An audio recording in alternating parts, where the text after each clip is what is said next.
यहाँ पर हमारे पास ये पर्पल कलर का रेक्टेंगल है और मैं यहाँ पर पता लगाना चाहती हूँ कि हमारा ये रेक्टेंगल हमारे इस स्क्रीन की सरफेस पे, इस प्लेन पे कुल कितनी स्पेस, कितनी जगह ले रहा है।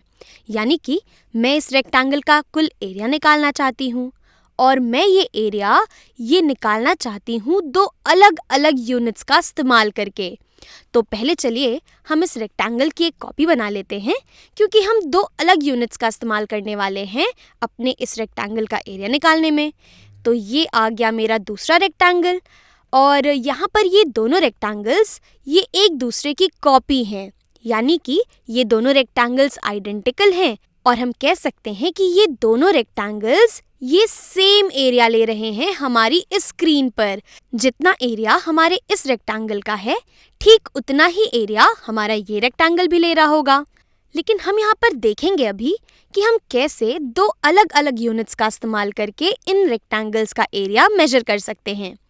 तो मान लेते हैं कि हमारे पास ये वाला फिगर है और इस फिगर की विड्थ, यहाँ इस फिगर की विड्थ हमें दे रखी है 1 फुट के बराबर।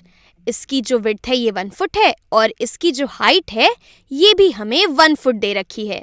यानी कि हम कह सकते हैं कि ये एक स्क्वायर होना चाहिए, यानी कि हमारे इस स्क्वायर का एरिया ये बराबर होना चाहिए 1 स्क्वायर फुट के।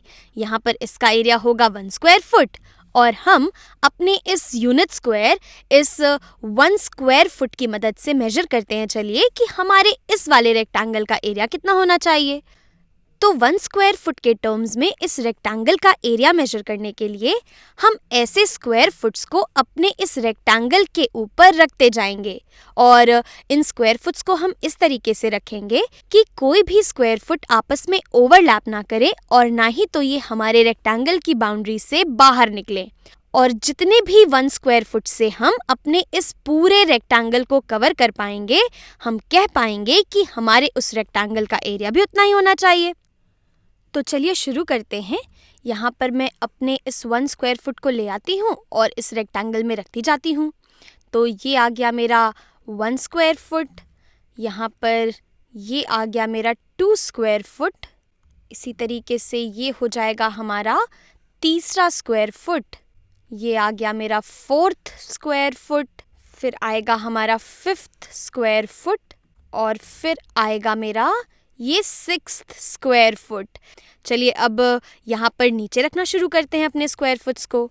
तो यहाँ पर मैं ले आती हूँ एक और स्क्वायर फुट, ये हो जाएगा मेरा 7th square foot, 8th square foot, 9 square foot, यहाँ पर आएगा मेरा 9 स्क्वायर फुट, फिर ये आएगा मेरा 10th स्क्वायर फुट, ये आ गया 11 स्क्वायर फुट, ये हो गया मेरा 12th स्क्वायर फुट, ये आ गया मेरा 13 स्क्वायर फुट, ये आ गया मेरा 14 square foot, 15 square foot, 16 square foot, 16, 17, यहाँ पर आ जाएगा मेरा 17th वाला और ये आ गया मेरा 18th स्क्वायर फुट। तो यहाँ पर हमने कुल मिलाकर 1, 2, 3, 4, 5, 6, 7, 8, 9, 10, 11, 12, 13, 14, 15, 16, 17, 18 ऐसे छोटे छोटे स्क्वायर फुट रख दिए हैं।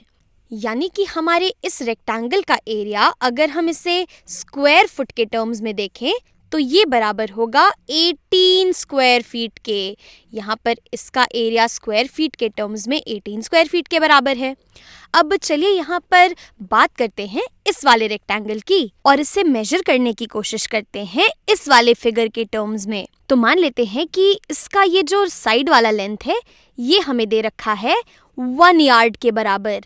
यहाँ पर इसकी जो विड्थ है ये 1 यार्ड के बराबर है और 1 यार्ड ये दरअसल 3 फीट के बराबर होता है।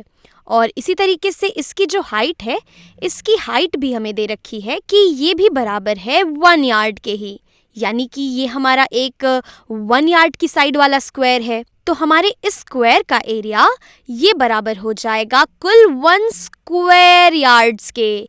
इसका एरिया है 1 स्क्वायर यार्ड के बराबर। तो चलिए अपने इस यूनिट स्क्वायर यार्ड के स्क्वायर को कॉपी कर लेते हैं और इसे रखते जाते हैं अपने इस रेक्टेंगल पे। तो यहाँ पर हमारे पास आ गया 1 स्क्वायर यार्ड, और फिर हम इसे अगर कवर करें अपने स्क्वायर यार्ड से तो यहाँ पर हमारे पास कुल 2 स्क्वायर यार्ड्स आ गए। यानी कि हमारे इस रेक्टेंगल का एरिया यूनिट स्क्वायर यार्ड्स के टर्म में बराबर है 2 स्क्वायर यार्ड्स के। इस रेक्टेंगल का एरिया 2 स्क्वायर यार्ड्स के भी बराबर है। तो यहाँ से हम देख सकते हैं कि हमारे ये दोनों एरियाज ये आपस में बिल्कुल बराबर हैं। यानी कि जितनी स्पेस 18 स्क्वायर फीट कवर करता है, ठीक उतनी ही स्पेस 2 स्क्वायर यार्ड्स भी कवर करता है एक दिए गए प्लेन पे। और बस हमने यहाँ पर अलग अलग यूनिट्स का इस्तेमाल किया है एरिया मेजर करने के लिए, लेकिन ये दरअसल एग्जैक्टली सेम एरिया को ही रिप्रेजेंट करते हैं। और यहाँ पर मैं चाहूँगी कि अब आप इस बारे में सोचें कि 1 स्क्वायर यार्ड्स ये कितने स्क्वायर फीट के बराबर होता है।